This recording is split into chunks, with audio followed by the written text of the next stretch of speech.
Customizing my digital spaces always makes me excited. For me, it's actually quite therapeutic.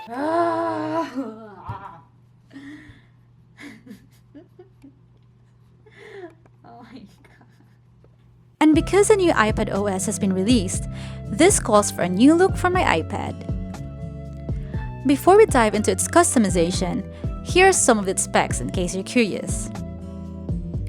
For my iPad's external look, I was actually planning on switching to this other case, but I personally like the current one I have since my pencil is more secure in the setup. I have this case from ESR, which is not only minimalist and light, but is also very protective. Not sponsored, but ESR. I just added some physics-themed stickers to it as well, because physics. Okay, now to the actual customization. So this is my setup before the update. I've been using this same setup for almost a year now, and I started to get fed up with it. The plan is to make 2 different motifs or themes for 2 different focus modes. One focus mode is for studying. For this mode, the vision is to integrate some Zen elements into it. This is the color palette I'm going for, and I'm going to add some nature elements. The other focus mode is for content creation and everything else. The plan is to have a Renaissance art theme. I'm going to add some museum art elements like this one.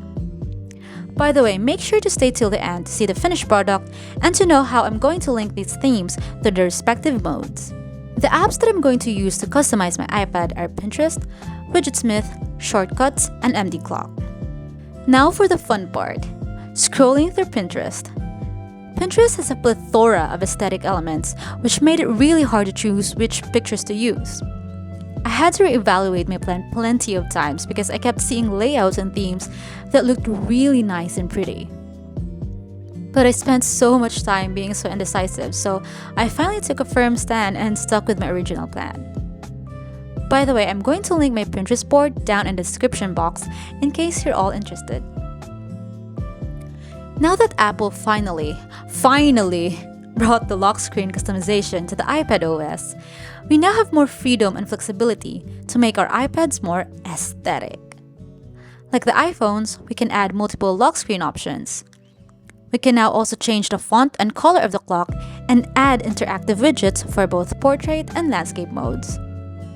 Here I'm just setting up the 2 lock screens that I'll be using for each focus mode. To recap, I used to have this layout where all the widgets were on the left and the apps on the right.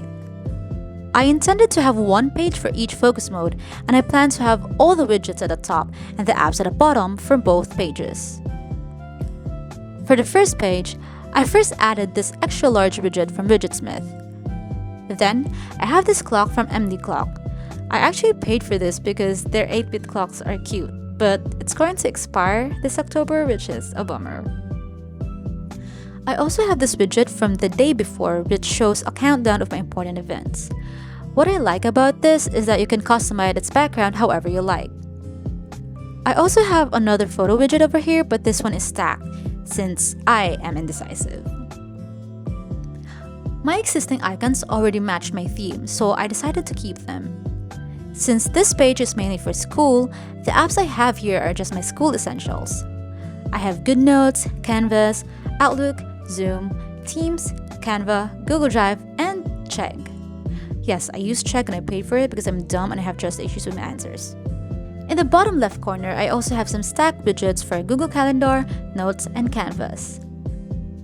To fill in the remaining space, I just added a medium photo widget using Widgetsmith.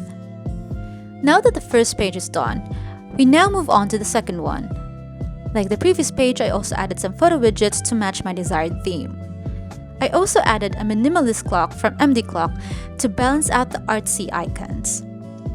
I then added small widgets for YouTube Music and for my Notion Content Planner page. The apps I have here are the ones I usually use for entertainment and content creation. First and foremost, I have here YouTube and YT Studio to check on my YT analytics and to interact with lovely people like you. I also have Fonto where I mostly edit my thumbnails. I also have a video editor called Vlog. I actually paid for its premium and honestly, it's totally worth it. It has a lot of free elements such as cute stickers and filters, and most importantly, They have plenty of copyright-free music. Next is Canva, wherein I sometimes make some of my graphics. I also have PicsArt, which I honestly don't use that much. The only time I use it is when I edit my thumbnails to fit into a square frame. Then I have Procreate. I am not an artist of some sort, but I do like making doodles and collages.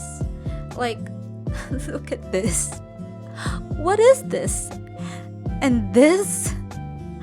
I sincerely apologize to Miss Sulgi and to all Revelovs. Then, we have Pinterest, Netflix, and Genshin Impact. I honestly haven't played for so long and I'm itching to explore Fontaine, but I'm restraining myself. The same goes for watching K-dramas, or literally any dramas. For the dock, I used icons that actually represent what the app is about, since the labels do not show. Here I just have my gallery, Safari, files, Notion, and camera app. Now that all pages are set, it's time to link them to their respective focus modes.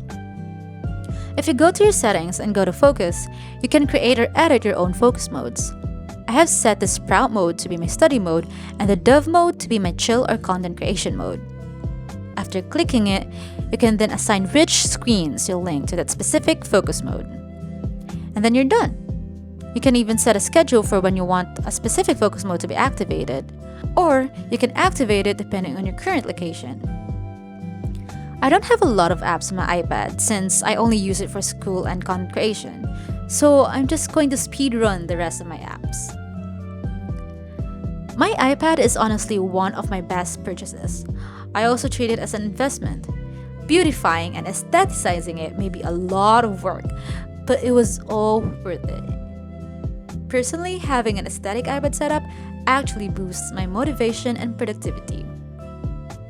That's it for this video. I actually thought this video would be one of the easiest to make, but boy am I wrong. I completely forgot how picky I am.